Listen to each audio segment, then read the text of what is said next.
முத்திக்கு வித்தான மூலவனும் நீயே, எத்திக்கும் மொழியான பிரணவமதும் நீயே. தித்திக்க கந்தனது திருப்புகழும் போது, பக்திக்கு பணிவானே பகை உனக்கும் ஏது.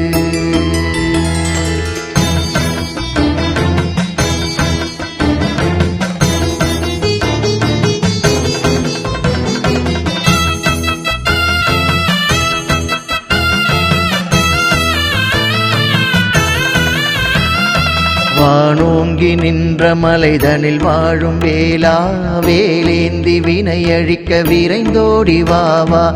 பாலேந்தி உனைக்கான படியேறி வந்தோ, பாலகன் உன் மனம் குளிர பாலூற்றி நின்றோ.